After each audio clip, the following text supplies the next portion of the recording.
Chapter 2 The Hollow Paradise. The hideout was a wonder and a warren both. It lived inside a tree so vast that Wendy couldn't see where the trunk ended and the sky began. The entrance was a knothole barely wide enough to slip through, but inside it opened into a maze of rooms and passages, all worn smooth by generations of small hands and wild games. The lost boys tumbled through ahead of her, whooping and laughing, their voices echoing in the wooden chambers like bells in a cathedral. Peter went last, graceful as a cat, and helped Wendy down the spiral of roots that served as a ladder into the main room. It was chaos given form. Weapons hung on the walls, wooden swords, slingshots, bows with their strings loose and fraying, a few rusty daggers that looked like they'd been stolen from pirates and never properly cleaned. Hammocks swung from the ceiling like cocoons, some torn, some knotted together in ways that defied logic. In one corner, someone had started building a kitchen and given up halfway through. Dirty dishes were stacked in a precarious tower that threatened to topple at any moment. "Home," Peter announced, spreading his arms wide with the pride of a king showing off his castle. "What do you think?" "It's very—" Wendy searched for a word that wouldn't hurt feelings. "Lived in." "We don't fuss much with cleaning," Peter said cheerfully. "That's boring work, mother sorts of things." The lost boys were already climbing into their hammocks, getting settled, looking at her with faces full of expectation and something that looked like hunger, but might have been loneliness. "Story time." The smallest one, the raccoon skin cap sliding over his eyes again, called out, "You promised." "I said I'd tell one story," Wendy reminded him gently. "Then I really should be getting home. My parents will worry." "One story's perfect," Peter said, settling cross-legged on the floor with the fluid grace of someone who'd never known a proper chair. "We're not greedy, are we, boys?" "Not greedy," they chorused, though their eyes were very hungry indeed. Wendy sat down carefully, arranging her torn nightgown around her knees. 6 pairs of eyes fixed on her, waiting with an intensity that made her skin prickle. She felt the weight of their attention like a physical thing pressing against her chest. "Once upon a time," she began. The room went silent. Even Peter stopped moving, listening with a focus so complete it was almost frightening. She told them Cinderella, a safe choice, she thought, one they might know already. But as she spoke, she realized they were hearing it as if for the very first time. They gasped when the stepsisters tore Cinderella's dress. They leaned forward when the fairy godmother appeared, eyes wide as moons. And when the prince found Cinderella and they lived happily ever after, the boys sighed with such deep, aching satisfaction that Wendy felt tears prick her eyes. They looked like they'd been starving and she'd finally fed them. "Tell another," the raccoon cat boy whispered. "I really can't." "Just one more," Peter said, his voice soft and coaxing as honey. "They loved it so much. Look at their faces. How can you say no to faces like that?" Wendy looked. The boys were leaning forward, hopeful and yearning, and she thought of her own brothers and how they looked when they begged for just one more chapter before bed. "One more," she agreed. "Then I truly must go." She told them about the 12 dancing princesses, and then, because they begged so sweetly and looked so disappointed when she finished, about Jack and the beanstalk, and then Little Red Riding Hood. And then, "Wendy," Peter said gently, touching her arm, "you're yawning. You must be exhausted." She was exhausted. When had it gotten so late? The room seemed dimmer than before, though she couldn't remember anyone extinguishing lamps. Her voice felt rough, her throat dry. "What time is it? Does it matter?" Peter's smile was warm and easy. Time moves differently here. That's part of the magic. One of the best parts, really. "But my parents won't even know you've gone. I told you, I'll have you home before morning." He gestured to an empty hammock strung near the others. "Rest a bit first. You've told 4 magnificent stories. That's exhausting work, storytelling. You need your strength for the flight home." The hammock did look inviting, and she was so tired in her bones, in her blood, like she'd been awake for days instead of hours. "Just for a little while," Wendy murmured, her eyes already drifting closed. "Just for a little while," Peter agreed, his voice floating to her from somewhere far away. She climbed into the hammock. Someone, Peter, she thought but couldn't be sure, had made a pillow from moss and leaves. It was surprisingly soft, surprisingly comfortable. Around her, the lost boys were already snoring, small peaceful sounds like sleeping puppies.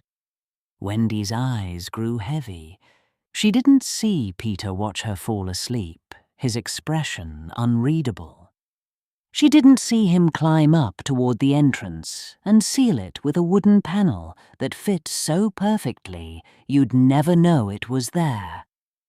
She didn't hear him whisper to the darkness, "Sweet dreams, Mother. Tomorrow will be even better." Wendy woke to sunlight and laughter and the smell of something burning. For one confused, heart-stopping moment, she thought she was in her own bed, that the entire night had been a fever dream brought on by too much reading before sleep. But then she saw the wooden walls, the hammocks swaying gently, the lost boys tumbling over each other in some kind of wrestling match that seemed to have no rules whatsoever. "She's awake!" Raccoon Cap spotted her and ran over, his face bright with joy.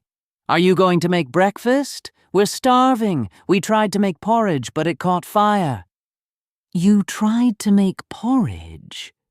Wendy sat up, her head spinning slightly. "Without water?" "Was there supposed to be water?" The boy looked genuinely confused. I'm not..." Wendy climbed out of the hammock, her nightgown twisted around her legs, her hair a complete disaster. "What time is it?" "Morning time," another boy called from across the room. "The best time. We're going to play Hunt the Pirates after breakfast. You can watch." "I need to go home." Wendy's voice came out sharper than she intended.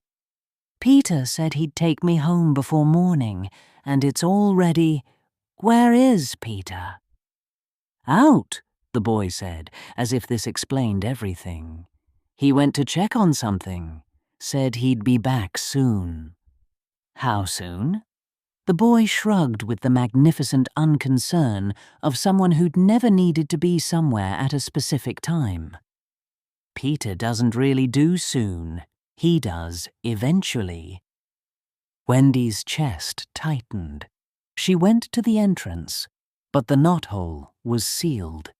She pushed at the wooden panel, but it wouldn't budge from the inside.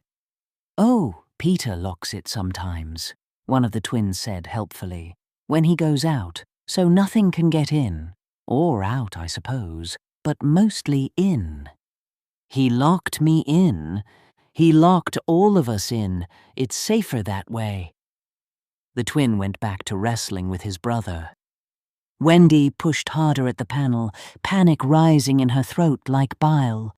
But it was solid. immovable, designed to keep things contained. She was trapped. "Don't worry," Raccoon Cap said, taking her hand with complete trust. "Peter always comes back. Always, always, always.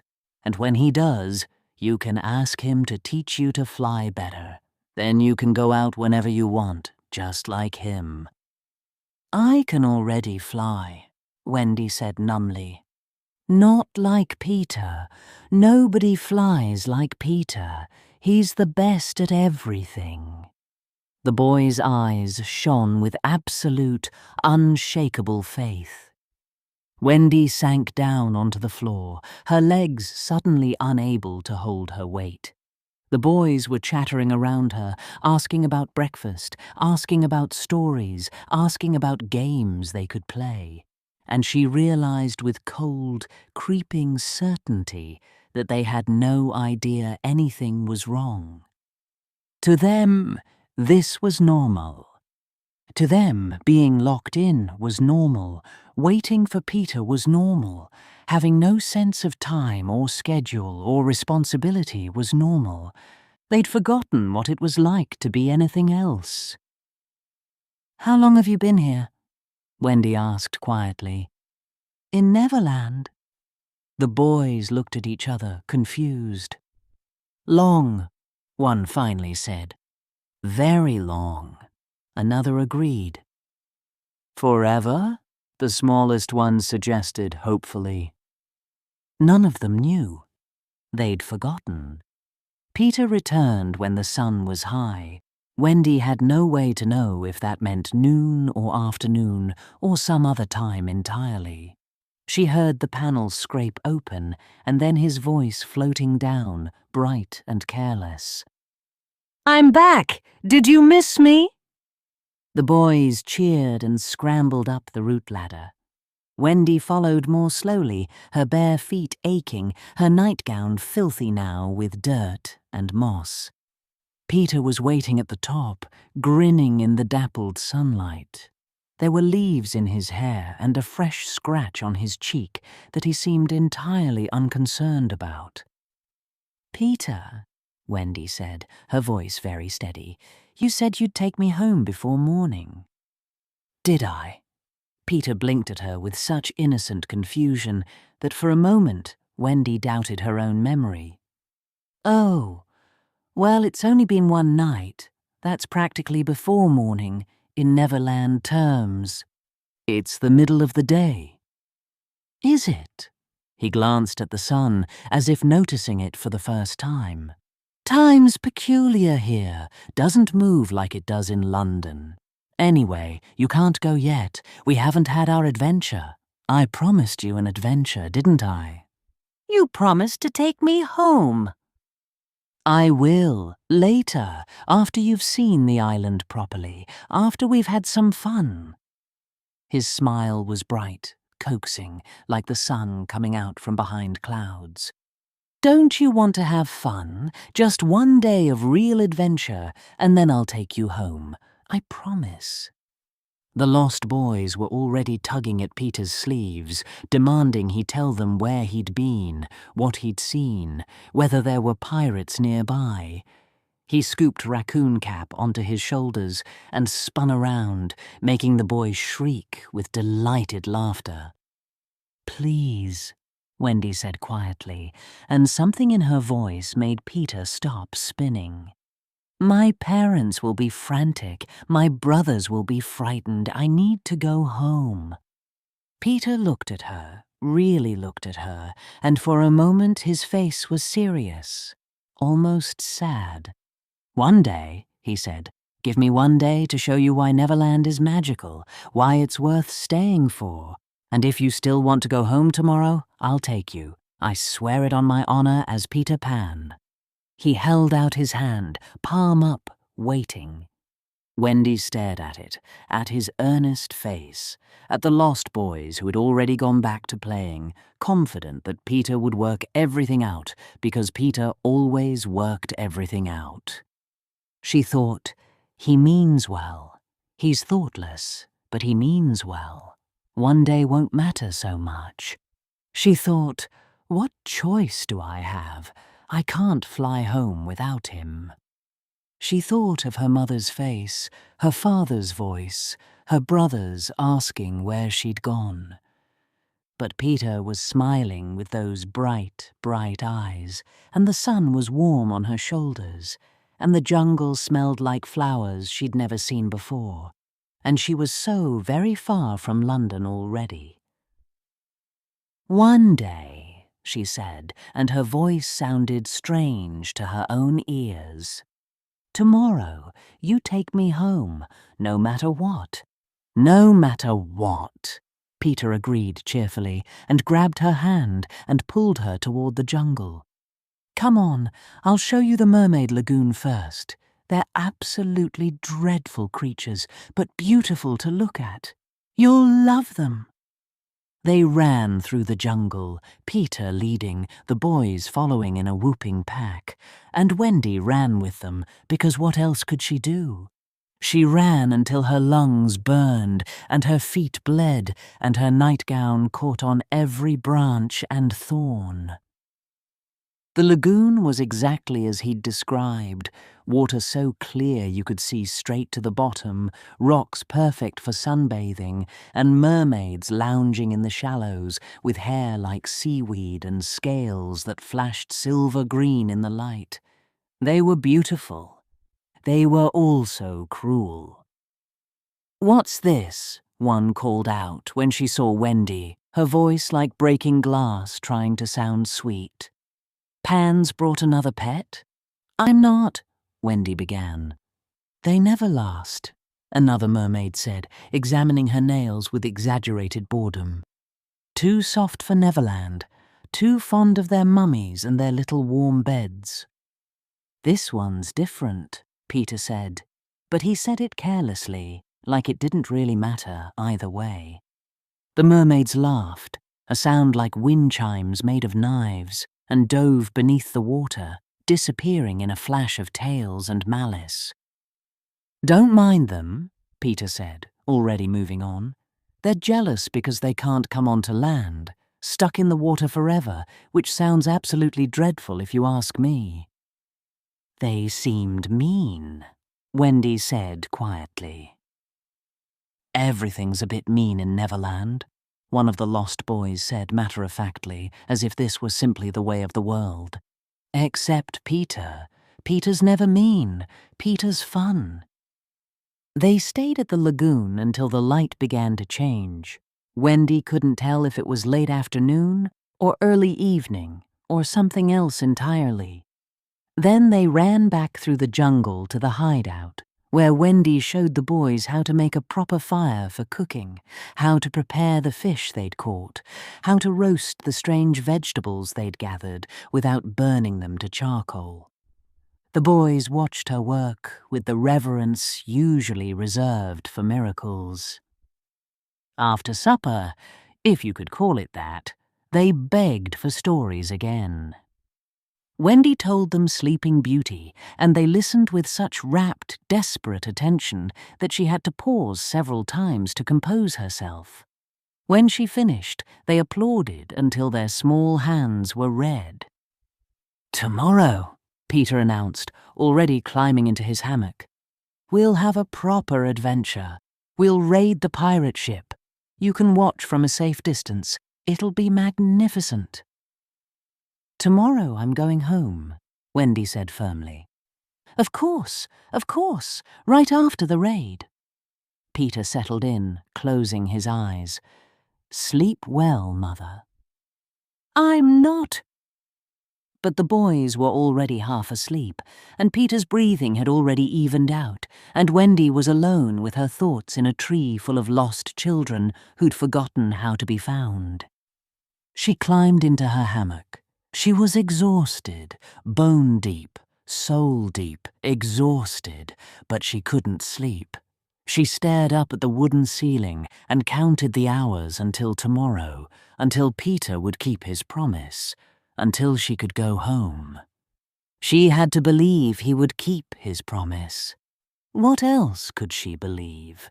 Outside, the jungle sang its strange night songs, birds that sounded like crying children, wind that whispered words in languages she'd never heard.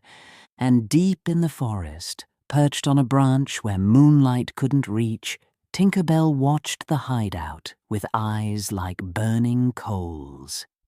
The girl was still here after a full day and night, still here, and the boys loved her, and Peter smiled when he talked about her, and that was wrong, that was dangerous, that was unacceptable. Tinker Bell's light pulsed with something that felt like devotion, but looked like fury. Tomorrow, she decided. Tomorrow she would find a way to remind the girl that visitors didn't stay, that Neverland belonged to Peter, and Peter belonged to her, and everything else was temporary. Everything else could be made to leave. The fairy flew back to her glen, her tiny heart burning with plans and promises, and the kind of love that had long ago forgotten how to be kind. Across the Neverland Sea, Captain Hook stood in his cabin, studying maps that showed currents no honest sailor had ever charted. 2 days now, Mr. Smee said nervously, wringing his hands. Do you think the boy will keep her? He always tries, Hook replied, tracing a finger along routes only he could see. They all want to leave eventually, and when she insists, when she truly, desperately insists, Peter Pan will have a choice to make. What choice, Captain? Whether to lose gracefully or keep her by force and prove he's exactly what he pretends not to be. Hook's smile was thin as a blade.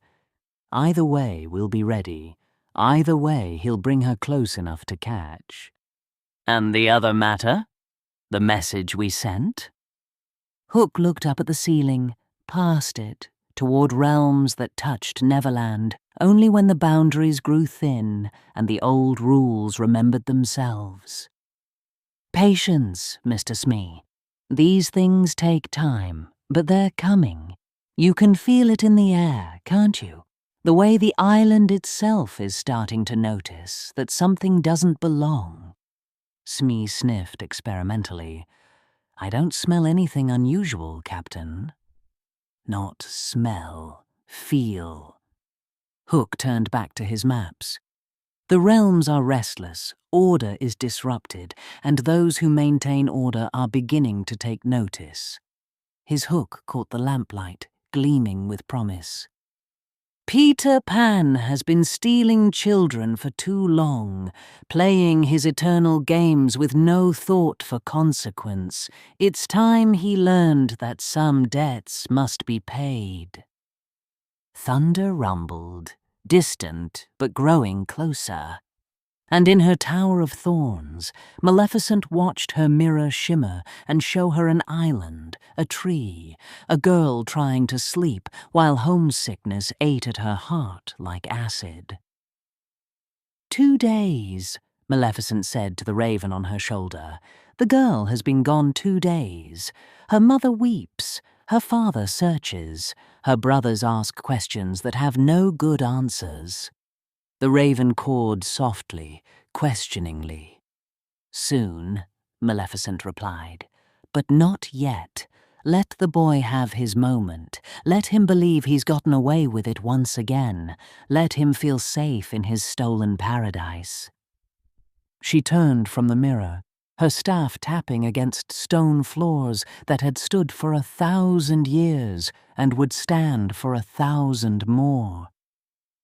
And then, she continued, her voice quiet as death and certain as the grave, we'll remind him that some boundaries exist for reasons, that mortal children belong in the mortal realm until their time comes naturally, that stealing destinies has consequences even eternal boys cannot escape. The thorns around her tower grew an inch taller, sharper, more dangerous. Tomorrow, she thought. Tomorrow I'll begin preparations. The hunt was almost ready. Soon it would be time to restore what had been disrupted. Soon Peter Pan would learn what happened when you stole from the wrong realms once too often. Soon.